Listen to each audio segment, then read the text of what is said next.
What's going on, everybody? Matt Malatesta and Jackson DiPasquale on my whistle. Let's call this the Navy All-American Bowl segment. Big week in San Antonio. It used to be the Army game. Now it's the Navy game. You were out there all week. Just walk us through the week. What do these kids benefit from it?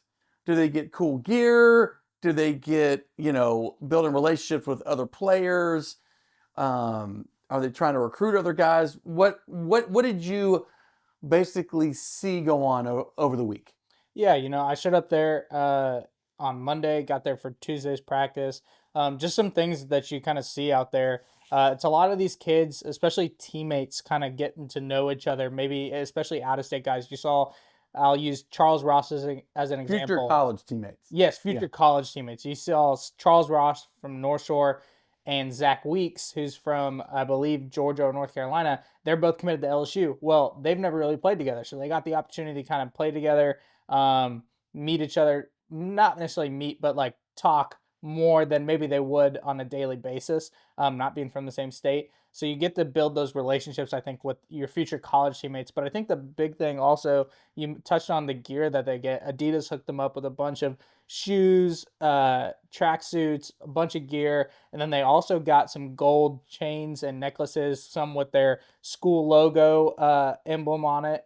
So it was kind of cool seeing the kids get some of that stuff. I think it's a big media event for these kids also. There's a lot of kids that maybe haven't spoken to the media as much as that other kids have been, just because of where they're at, what school they're at, what state, whatever. And so I think it's a big media event for these kids, and also helps them learn kind of a little bit what the game's like in college. You go to practice, you get a lunch, you go to another practice, then you have media talking to you on the field after that. Well, then after that, you go back to the hotel, shower, get changed, get ready to go to an event. So it's kind of a whole, every day there's something going on. I think that these kids, though you're not going to school and then practice, you kind of get in a routine and learning like, hey, every day I've got something pretty much scheduled every hour. Greater Houston had a bunch of kids at this event. Who did you think performed well, starting with the city of Houston? Yeah, there were 11 kids total from Houston, 10 on the West team, 1 on the East team. I think I'll bring up 3 guys that really kind of boosted their stock from the Houston area. I think Jermico Green from Conroe, SMU commit.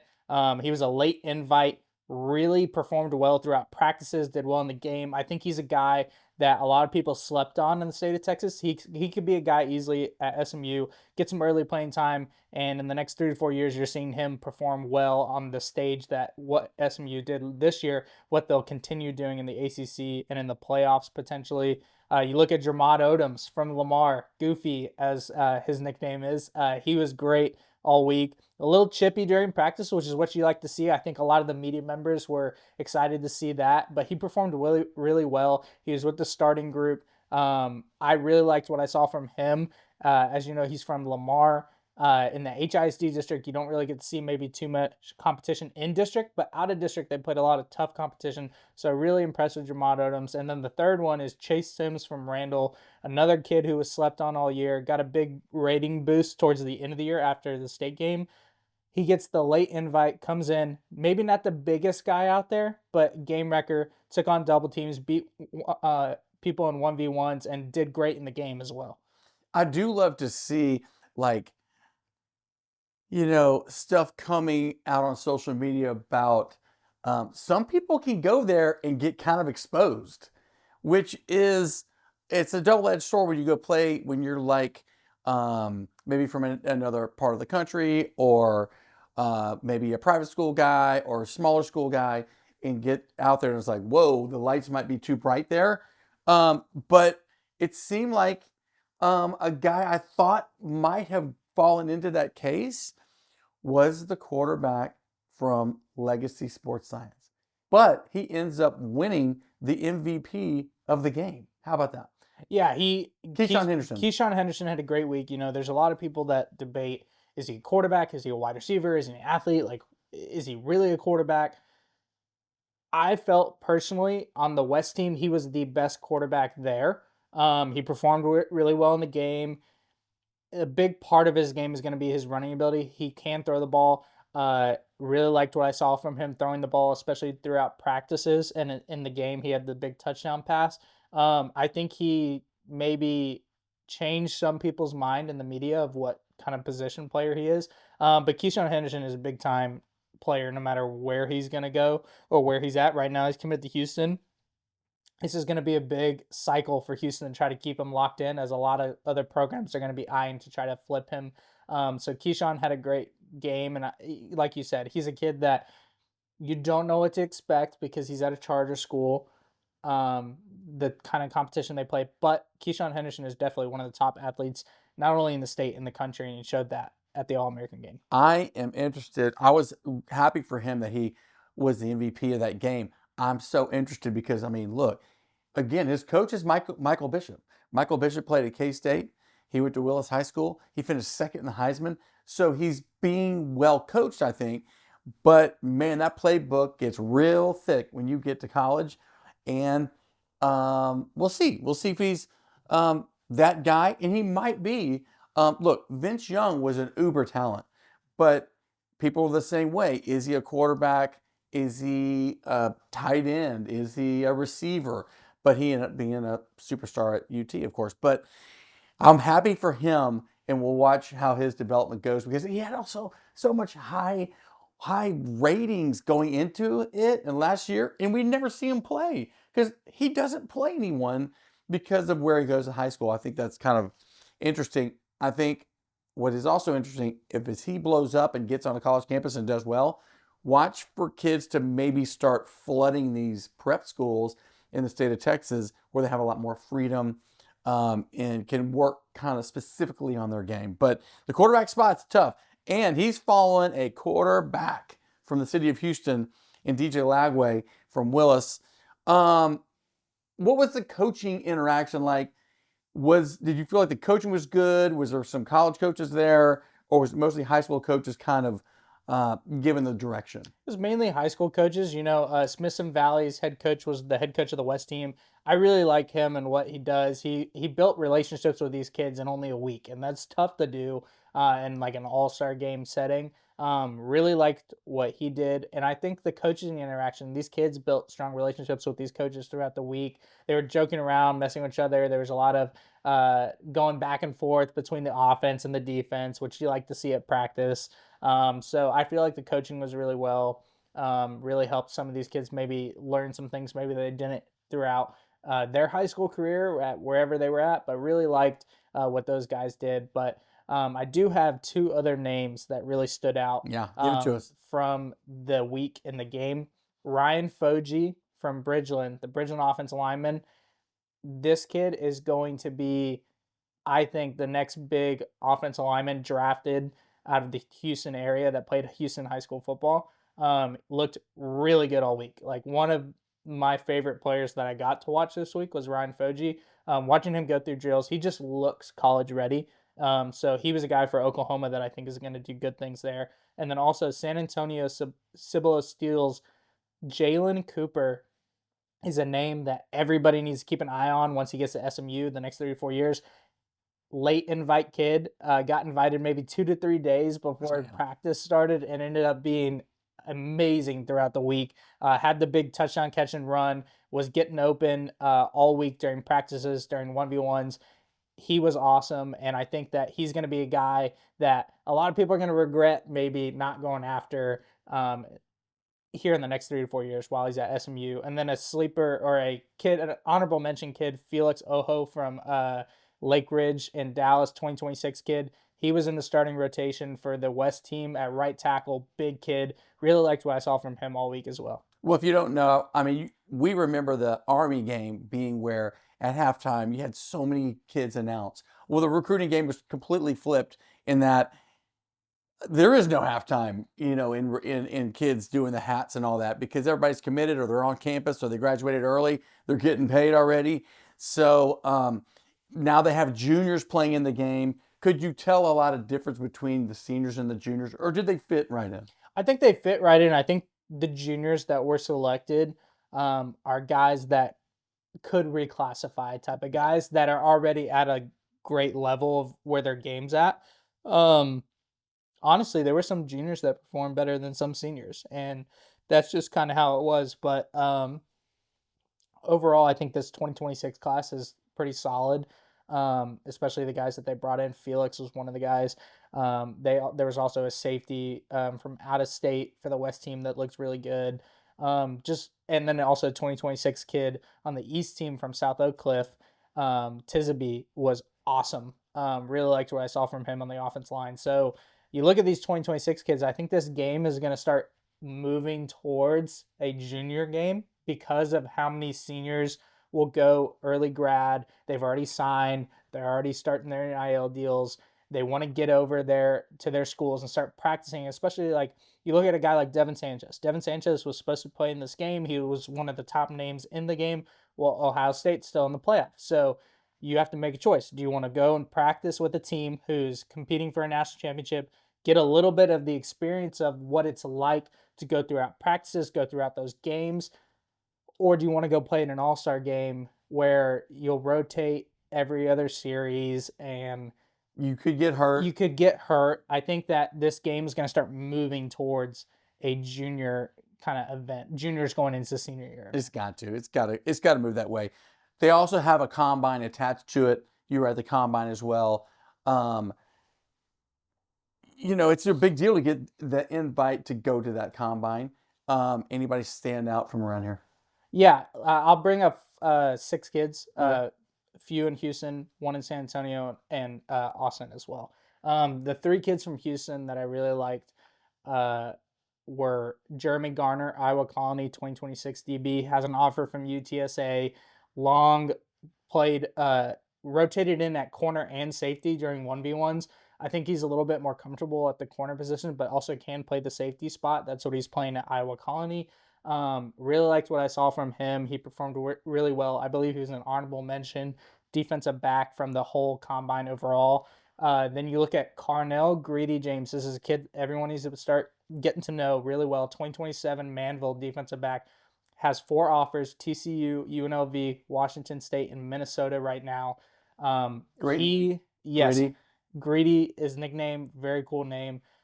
He was the defensive back. He was on the defensive back list. He was the number one of the top defensive backs there. That 24/7 Sports put out. I agree with that wholeheartedly. Very long, very hard to get off the line of scrimmage on.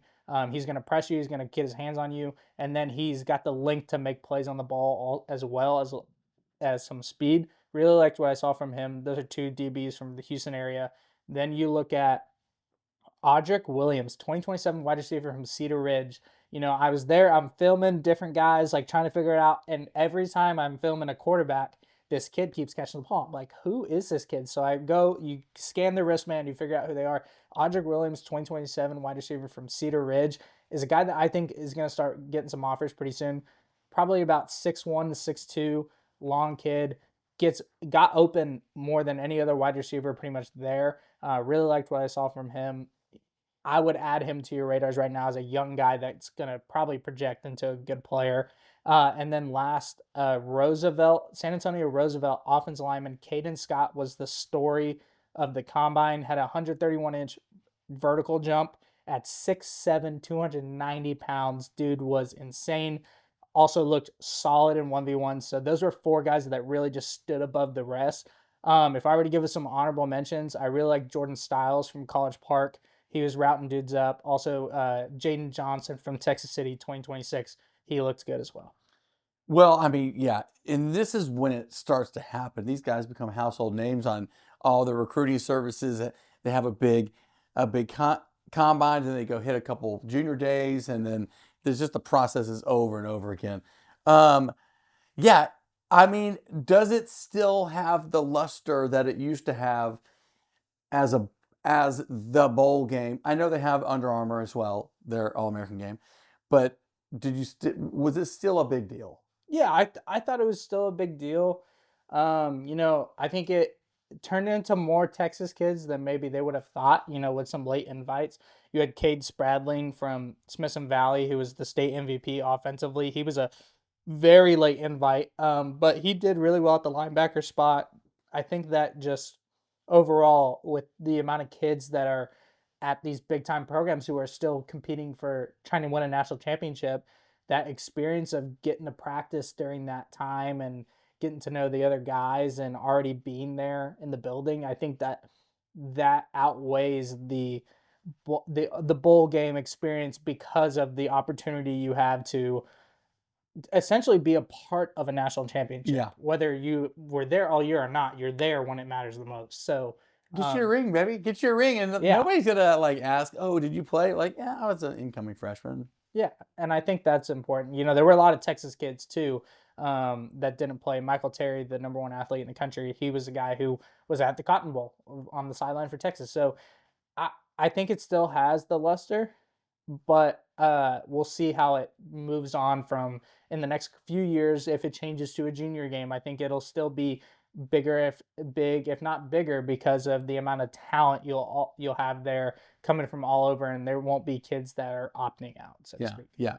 Well, cool, man. Great report. That was a fun week. Just a couple of guys moving and shaking. Mabry Matoyer transfers from Wisconsin. We really hadn't had a time to talk about that because it happened kind of over the holidays. He's going and following his OC, Coach Longo, from Wisconsin to Sam Houston. He's now the head coach there. I'm excited for him to go there. I think he's going to do well and could maybe step right in and play and get those reps and portal back up. Yeah, I think it's with how the portal works nowadays. If you're able to go to a spot and you're able to get the playing time, no matter how your season goes, you have opportunities to go elsewhere after that. Or you look at a guy like Zach Calzada, who was at A&M, then goes to Auburn, then goes to UIW. Incarnate Word, yep. And he has 2 or 3 awesome years at Incarnate Word. Well, now he's portaled back up and he's at Kentucky. So, like, it all ends up working out in the end. It's all about just getting that playing time. I think that's going to be something for Mabry he's going to be looking forward to. Also being close to home.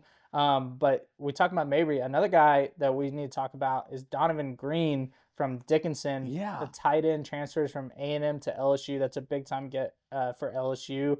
Tight end that was very productive his freshman year, battled injury his sophomore year, and this year just kind of trying to rehab back off the injury, just didn't necessarily work out. And so that's why he was looking for a fresh start. And I think LSU is a great spot, especially being from kind of that, not necessarily southeast side of Houston, but being from that side of town and being a little bit closer to Louisiana. I know they're excited about him. And then, Katie's former receiver went to OU, Anderson. He ends up at LSU also. So there's so much movement. We could talk all day about kids moving around from the city of Houston. One of the Bell brothers was at Notre Dame, didn't get a lot of playing time. He entered the portal. His brother was a start receiver at Georgia, so from Kincaid. So there's so much movement, man. It's so hard to keep all track of everybody and where they're going. But I would give the playoffs, the NCAA playoffs, and what they had to deal with all year. I'd give it a B+ for the first year of the playoffs. Did they get the top 12 right? Maybe it was the slotting that was a little bit off, but some of the games have been really good. Some have been kind of lopsided, but man, they are got to look back and then say, we should have done this 50 years ago, because now I think the money just influxing into college football, because you're in the news for a month with being very relative, top of mind, super programs, Notre Dame, Ohio State, the UT, Penn State. I mean, these are big brand names. Georgia, they got the opportunity to keep in people's minds for several weeks. I give it a B+. I'd agree. I've liked the games. There's a lot of people like Kirk Herbstreit saying you won't see SEC dominance anymore. I don't know if I agree with that. I think it's a down year. The SEC just kind of heat up each other basically throughout the year. But you look at the two teams, Ohio State, they have 2 losses. Obviously, the last one, the Michigan, was one that people were like, oh, they might not get in now, but they ended up getting in and showing people they deserve to be there. Notre Dame is one that I saw Cam Newton bring this up, and I almost agree with that. It's time for Notre Dame to join a conference 100%. because basically what they're doing, and Cam said this, they're the kid on the playground that is, all right, y'all fight for the toy, and then once y'all are done, I'm going to come take it. Right. Because as long as they win their regular season games and have one loss or go undefeated, they're going to get in because they're not in a conference. They don't have to play for a conference championship, anything like that. So it's kind of interesting seeing Notre Dame and Ohio State in this game. These are two traditional powers in college football, so it'll be a big game. I think Ohio State opened up as 8.5-point favorites. That's a lot of points. I would probably take that if I were anyone. I think Ohio State is really good. So I really liked how the playoff has gone, and it reminds me of that year one of the 4-team playoff where like you really had I think that year there were no SEC teams even in it that year, or maybe it was Alabama and they lost. It was Alabama and they lost to Ohio State, and then you had Oregon playing Florida State, and it was Oregon versus Ohio State in the first championship of the playoff. And I think that kind of reminds me of this. It's just getting used to that new structure. But I'd give it a B+ or an A-. And it keeps people more engaged throughout the season because you're kind of still in it. I would completely do away with conference championship games. I think the people that have a conference championship game are penalized because they have to play, get beat up, game plan. Just get rid of them. But anyways, well, okay, bunch of talk. We talked a bunch of Navy All-American Bowl. Huge week. The future of football was there. And what we think about the new CFP, the new college football playoff. Pretty cool. We're going to do a bunch of recruiting, moving on, and then we'll just, flip back into football. We have too long of a break. We should play football year-round, especially in high school, for sure. I know 7-on-7 is a thing, but it's not really a thing. It's different. Okay, hey, Matt Malatesta, Jackson DiPasquale, talking football on my whistle. We'll see all the games. Like and subscribe to our YouTube channel. Follow us on all social media platforms. See you at the end.